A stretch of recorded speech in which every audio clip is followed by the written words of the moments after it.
So looking back over this month, who's taking the most advantage of it and really growing the most or achieving the most? I think it's collectively a lot of guys have gotten better. I think the guys up front have done an outstanding job.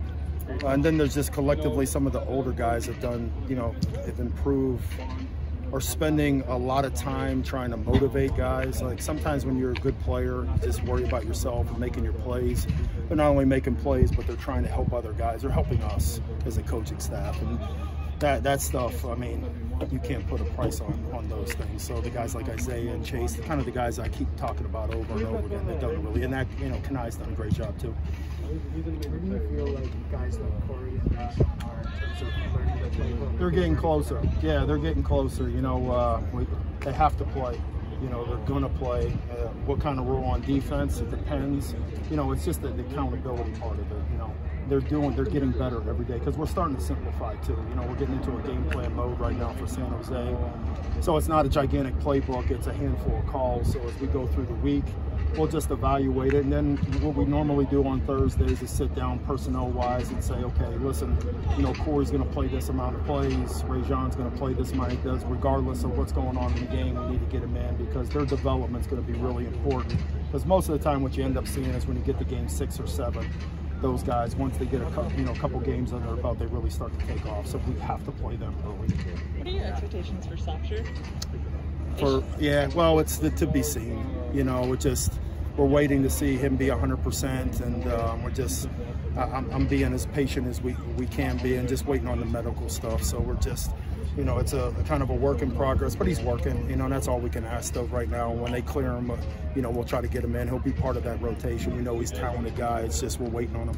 What clarity do you have for that spot overall? Just your plan there. Nose tackle. Oh, nose tackle, Jamar is back. Stanley's been doing some really good things, and we have some flexibility with some of the other guys. So we're going to be fine. It'd be nice to have a handful more guys so we can rotate those guys in, because the D-line part of it's a little bit tricky.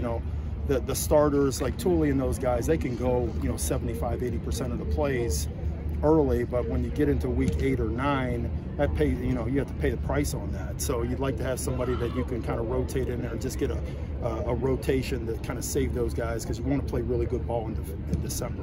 And that's the only thing I get worried about. Overall depth early in the season, I'm cool with, but just later on that you start to think about other plans to try to protect those guys.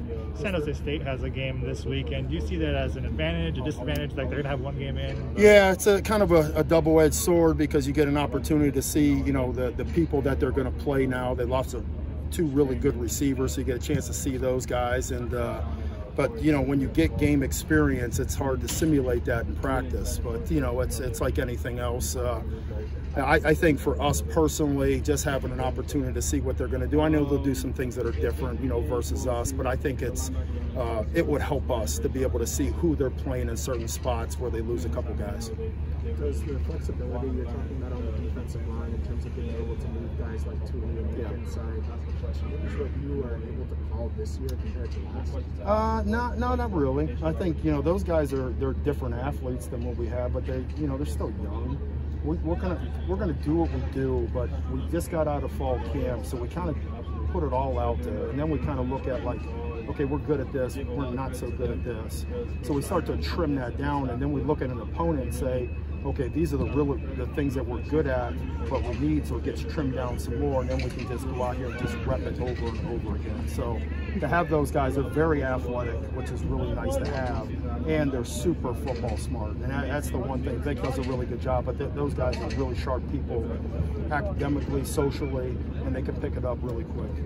Who stood out to you on the other side of the ball? You guys spent a lot of time in team periods. You had a lot of chances. Offensively, yeah, our guys. I mean, the main hitters. I think Keenan's he's throwing the ball like he's ripping it, and Drake is Drake, and the offensive line has done a really good job of they've been really physical. So a collection of guys, and every day it's normally somebody else, So the running backs can have a big day. The outside receivers, you saw Taj the other day had a really good day. So it's a collection of guys. But the heavy hitters have had outstanding camps, and I'm really proud of Drake, because sometimes you're an elite guy, the guy, the first round guy. Sometimes doesn't do things full speed all the time. That guy is a warrior, you know. I honestly say, like, I've been around some big time people before, and that kid's special dude. For Chase Williams, what was the area you wanted to see him take the biggest growth from last year, and how has he done that for you? Just overall range, you know, those type of things, tackling, and he's just been outstanding. I mean, he knows this package as well as we do. I mean, he's running around, he's making calls, he cares. We're working on the side with him. He just wants to do football. That he's a sponge. He does an incredible job with the younger guys, you know, and try to, you know, bring them over because, you know, he's an older vet. He's trying to teach the younger guys how to do things. He's just been outstanding. Nothing but high praise for him. Cool. Thanks.